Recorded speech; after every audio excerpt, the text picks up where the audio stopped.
Di episode kedua, aku akan membahas tentang sisi gelap seorang public speaker.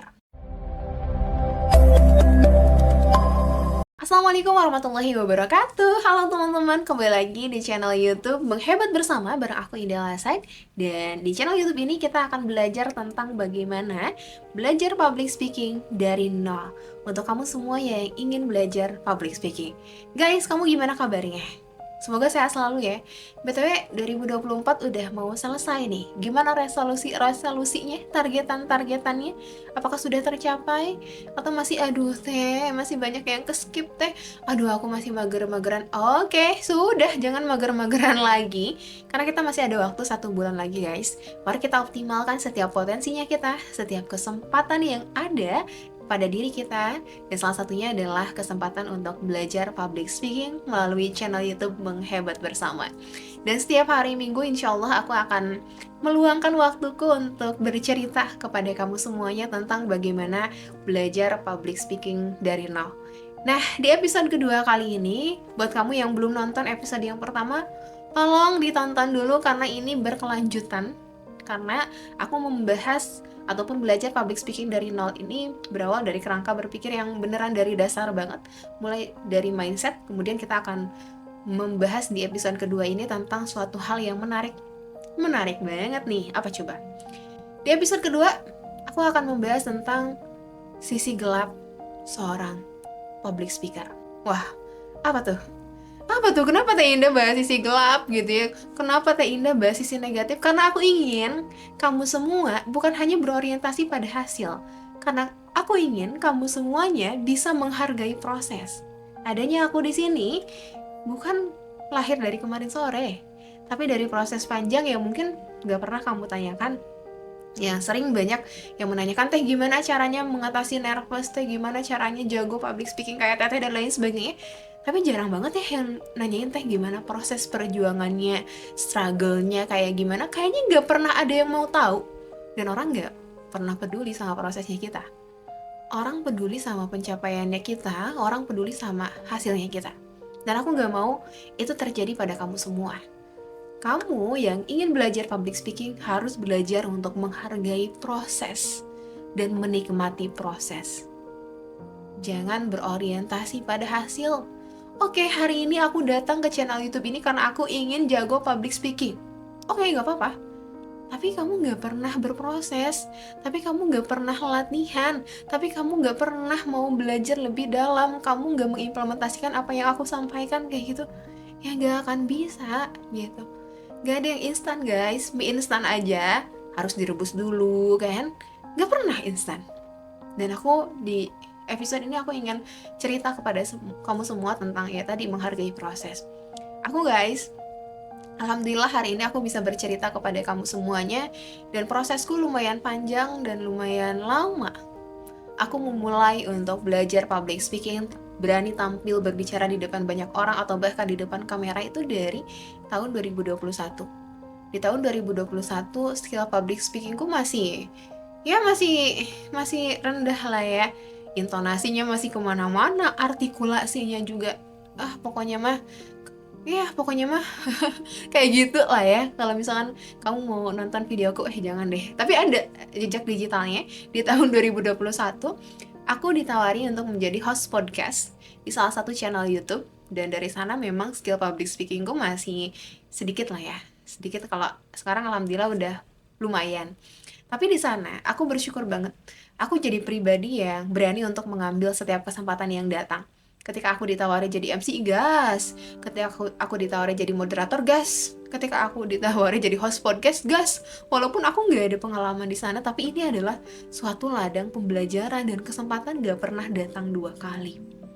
Dan ketika aku belajar untuk mengambil setiap kesempatan-kesempatan itu, ternyata iya ya, skill public speaking itu bukan hanya skill teori. Kamu nonton video ini dan kamu cuma oke, gak pernah mengimplementasikan, gak pernah berani mengambil setiap kesempatan, ya kamu gak akan bisa. Skill public speaking kamu gak akan keimprove. Kunci dari skill public speaking yang bagus itu adalah jam terbang. Semakin kita banyak pengalaman, maka kita akan semakin lancar public speakingnya. Kita akan semakin bisa mengelola emosinya kita ketika ketemu sama audiens. Kita akan semakin bisa memahami berbagai karakteristik audiens yang mungkin ada yang seneng banget ketemu sama kita, atau ada yang datang untuk menguji keilmuannya kita, dan lain sebagainya. Itu banyak banget teman-teman. Jadi aku ingin teman-teman juga menghargai proses, karena belajar public speaking itu menurutku ya, belajarnya seumur hidup. Karena public speaking itu, nanti kita bukan hanya belajar tentang bagaimana caranya kita berbicara di depan banyak orang, tapi belajar juga tentang komunikasi, teman-teman. Komunikasi kita dengan teman kita, dengan saudara kita, dengan keluarga, dengan bestie-nya kita. Kemudian ya komunikasi kita misalkan dengan anggota-anggota di organisasi dan lain sebagainya. Pokoknya banyak hal yang akan kita pelajari terkait dengan komunikasi. Kemudian kita juga belajar menjadi seorang pendengar yang baik. Dan kita juga belajar untuk senantiasa menumbuhkan diri kita. Dan jangan sampai kita belajar nih bagaimana memperbaiki komunikasi kita dengan orang lain, tapi kita tidak pernah belajar bagaimana memperbaiki komunikasi kita dengan Sang Pencipta. Karena aku ingin untuk teman-teman yang khususnya ya belajar di channel YouTube Menghebat Bersama tentang public speaking, jangan sampai kita ya jago public speakingnya, tampil di depan banyak orang dan lain sebagainya, tapi kita melupakan esensi kita sebagai seorang hamba gitu. Kita lupa untuk berkomunikasi dengan penciptanya kita. Kita melalaikan setiap perintah-perintah dari penciptanya kita. Aku nggak mau kayak gitu ya teman-teman. Silahkan teman-teman mau belajar di sini, silahkan. Tapi tadi aku pesan, ketika kita membenahi bagaimana cara komunikasi kita dengan banyak orang, tapi jangan lupa kita juga benahi komunikasi kita dengan Sang Pencipta kita. Karena orang yang paling baik perkataannya itu bukan orang yang jago public speakingnya, teman-teman. Ada di Quran surat Fussilat ayat 33. Orang yang paling baik perkataannya bukan orang yang jago public speakingnya, tapi orang yang bisa mengajak orang lain itu semakin dekat kepada Allah, kepada Sang Pencipta. Makanya ketika teman-teman ingin belajar public speaking, khususnya public speaking denganku di channel YouTube Menghebat Bersama, mari kita sama-sama juga benahi skill public speaking kita, benahi cara komunikasi kita dan cara komunikasi kita dengan Sang Penciptanya kita. Karena itu yang akan menjadi satu hal yang bervalue, satu hal yang impactful ketika kita membenahi cara komunikasi kita dengan Sang Pencipta, dan otomatis ketika kita ngobrol ataupun berbicara di depan banyak orang yang tersentuh hatinya atas pertolongannya Tuhan pastinya. Oke guys, itu ya. Itu reminder kecil bagi diriku sendiri dan juga teman-teman semuanya. Dan di episode kali ini, ketika teman-teman menghargai proses dan teman-teman menikmati setiap prosesnya, teman-teman gak akan overthinking terkait hasilnya. Dan hari ini aku ingin membahas juga tentang kebiasaan-kebiasaan apa aja sih yang harus kamu lakukan ketika kamu akan belajar public speaking. Guys, banyak banget orang yang punya permasalahan kayak, teh aku sering ngeblank, teh aku kadang ketika berbicara di depan banyak orang itu kehabisan kosakata, kayak bingung ini teh ngomong apa lagi gitu kan, aduh bingung kata apa lagi yang harus aku sampaikan dan lain sebagainya. Kehabisan kosakata itu terjadi karena kita kurang baca atau karena kita pembendaharaan katanya itu sedikit gitu. Makanya ketika aku memutuskan untuk menjadi seorang public speaking spesialis, untuk menjadi seorang content creator, itu bukan hanya perihal aku ingin dikenal sama orang, enggak. Tapi aku ingin menjadi orang yang senantiasa setiap harinya dituntut untuk selalu bertumbuh, dituntut untuk selalu belajar. Karena ternyata ketika aku menjadi seorang content creator di ranah public speaking ataupun aku menjadi seorang public speaker, aku tertuntut untuk terus-menerus belajar. Kayak hari ini aku akan sharing apa lagi ya? Ke teman-teman juga aku hari ini akan sharing apa lagi ya? Oh, aku belum ada ide nih. Aku belajar dulu. Dan teman-teman juga kayak gitu. Ketika teman-teman akan belajar public speaking, bukan hanya teman-teman belajar tentang bagaimana caranya teman-teman berbicara di depan banyak orang, tapi bagaimana caranya teman-teman juga menumbuhkan kapasitas ataupun kualitas keilmuannya teman-teman. Makanya, salah satu kebiasaan yang penting banget dimiliki oleh seorang public speaker ataupun kamu yang ingin belajar public speaking, kamu harus punya kebiasaan membaca buku. Teh, aku nggak suka baca. Aku nggak suka baca, teh harus gimana? Nggak apa-apa, kalau buat kamu yang nggak suka baca, paksain, oke?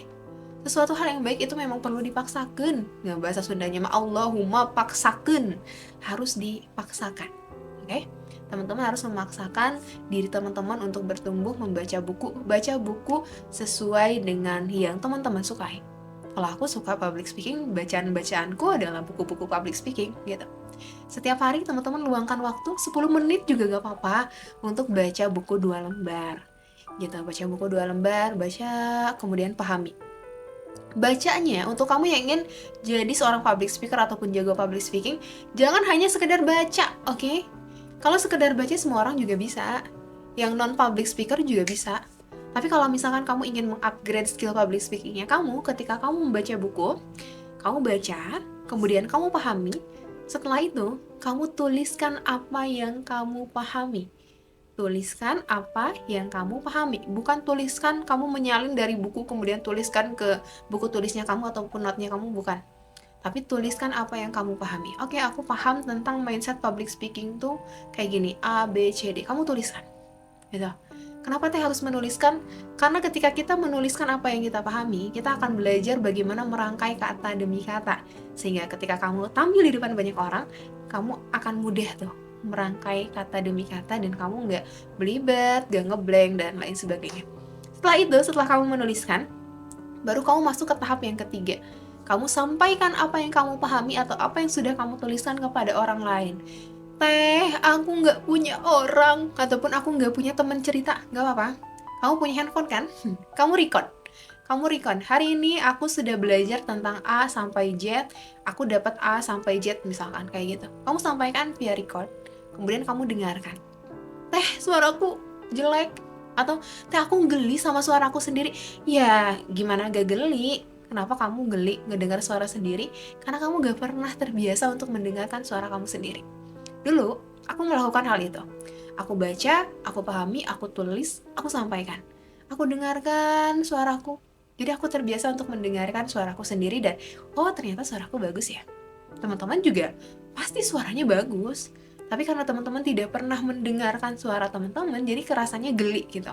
Jadi teman-teman harus tadi membaca, memahami, menuliskan, kemudian menyampaikan kembali. Ini juga akan melatih skill public speakingnya teman-teman. Selain membaca, teman-teman juga bisa menonton tontonan yang edukatif. Misalkan ada sejarah-sejarah ataupun cerita, ya tadi ya cerita sejarah, berita, dan lain sebagainya. Teman-teman tonton, pahami, tuliskan insight-nya, apa yang kamu dapatkan. Kemudian kamu tadi record ataupun sampaikan kalau punya teman, guys aku mau cerita dong, jadi aku tuh tadi belajar A, B, C, D, gitu. Kalau enak sih kamu punya teman cerita ya. Kalau udah punya pasangan bisa cerita sama pasangannya kamu. Tapi kalau belum juga gak apa-apa. Kamu punya handphone kan, record aja. Nanti kamu sering-sering tuh dengarkan hasil recordnya. Kemudian yang ketiga, kebiasaan yang bisa kamu lakukan untuk melatih skill public speakingnya kamu adalah kamu harus memandang bahwa setiap orang yang kamu temui adalah ladang kamu untuk belajar. Kayak tadi menjadi seorang pendengar yang baik. Ketika ada orang yang kucuk datang kepada kamu, "Dah aku pengen cerita, oke, mau cerita apa?" gitu. Ketika kamu ada orang yang "Dah aku ingin cerita," wah ini adalah ladang ataupun kesempatanku belajar public speaking nih dalam ranah pendengar yang baik. Kamu dengarkan, kamu coba masuk ke dalam ceritanya, kamu coba kasih feedback, kamu coba kasih nasihat, dan lain sebagainya. Kamu perhatikan handphone, kamu singkirkan dulu itu notifikasinya, singkirkan dulu, kamu fokus pada lawan bicaranya kamu. Karena itu akan melatih kamu lebih empati gitu ya, mendengarkan dengan empati kepada lawan bicaranya kamu ataupun temannya kamu, dan itu yang membuat orang tuh nyaman sama kita ketika ngobrol pertama kali sama kita. Itu ya, itu 3 kebiasaan yang bisa kamu lakukan. Jadi yang pertama kamu harus baca buku, kemudian kamu nonton hal-hal yang edukatif, kemudian kamu juga latihan untuk menjadi seorang pendengar yang baik, dan itu setiap harinya kamu latih, dan insya Allah nanti skill public speakingnya kamu ataupun skill komunikasinya kamu, minimal skill komunikasinya kamu itu akan lebih terimprove. Gitu guys, gampang kan? Pokoknya jangan lupa untuk diimplementasikan. Aku nggak mau kamu nonton video ini cuma nonton doang, nggak mau, oke? Nggak mau. Kamu harus ketika misalkan tadi aku menyampaikan beberapa tips, kamu langsung praktekkan itu ya. Kamu langsung praktekkan itu supaya kamu juga terupgrade skill public speakingnya kamu. bukan hanya kamu sekedar mendengarkan, tapi kamu juga bisa mengimplementasikannya. Dan jangan lupa di subscribe dulu atuh ya, yang belum subscribe, kemudian kamu share seluas-luasnya supaya apa? Supaya banyak orang yang semakin percaya diri untuk tampil di depan banyak orang, semakin bisa jago public speaking. Supaya kebermanfaatan ini semakin luas guys, yang terpenting mah ya, pokoknya mah share seluas-luasnya. Kamu juga ikut komen di kolom komentar kira-kira aku bahas apa lagi di next video gitu ya. Dan kita insya Allah bakalan ketemu lagi di pekan depan. Hatur nuhun semuanya, semangat selalu. Wassalamualaikum warahmatullahi wabarakatuh. Dadah.